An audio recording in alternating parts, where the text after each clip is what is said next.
Stronger is my current album. It wasn't very calculated in the sense of we didn't aim for it to be this whole theme about, you know, overcoming hurdles or all about strength and empowerment. That wasn't our goal. I think it just, whenever I'm making a record or any artist is making a record, I think what you've naturally been feeling for the past year or two while you've been developing the album just comes out of you. It's a fun album. It's a very good representation of me. It's especially right now, because every album's kind of a different chapter in your life. This is a good chapter, so this is an easy chapter. It's the first album that was actually fun to make. You know, my hardest record to make was the first record, and for obvious reasons. I'd just come out of a big karaoke show on television, so nobody knew what to do with me, and we sang different genres every week. Somebody wanted me to make a country record, somebody at the label wanted an R&B record, somebody wanted a pop record. It was just all over the map.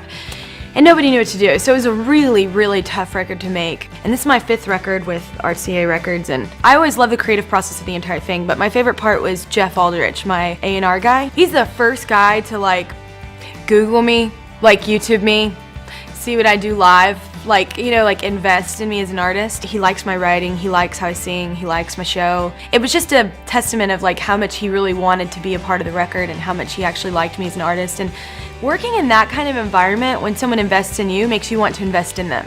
And that's what this whole record was. It was just a really great, creative working environment.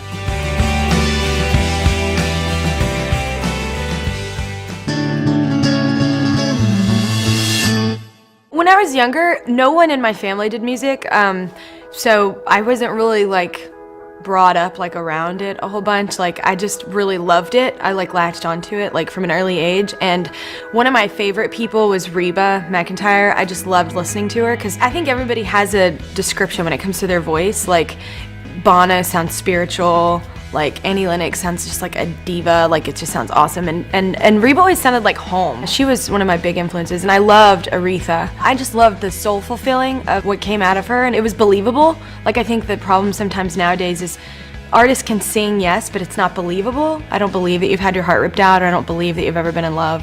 You don't buy it. I listen to a lot of country actually when I'm home, like old country, like Patsy Cline. You just feel it. It just sounds, they're not trying so hard to sound perfect. They're not auto-tuned, they're not like, it's just like what it is, and I love that. And I wanted to sound like relatable, and I wanted that kind of sound. Whenever I decided like I really wanted to sing, I was around 13, and it was at a dessert theater for our choir.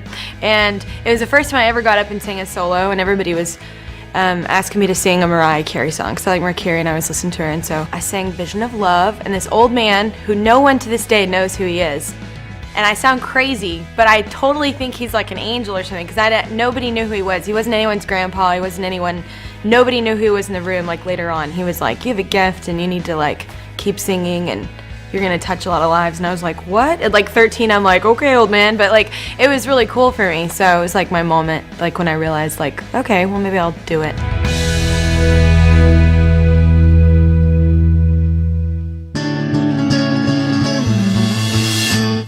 I love Christmas music. I'm such a nerd over it, so I can't wait to make my Christmas album. I think my favorite one is probably I'll Be Home for Christmas. My family, like, they love music, but we don't go caroling or like sing around a tree or fire or do anything like that, like, because we're the family that makes fun of people that do that. We're awesomely dysfunctional. We don't do like the same sweaters and take pictures or anything. We would do it if it were funny, like if they're like horrible sweaters, like tacky.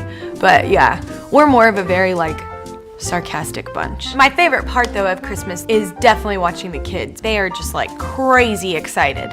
I mean, it's like the second coming of Christ every time Christmas comes. So it's just like really, really cool to watch them rip open the presents and get so excited. It's like a sitcom. There's so much personalities going on in my family. We're all kind of similar, but we're very different in other ways. Like, so it's like, it's just Clash of the Titans, like sometimes, but it makes it fun and very entertaining, and it's always great at the end of it. I love going home, and everybody always loves asking me, so what happened? Like what happened this Christmas? So there's always something.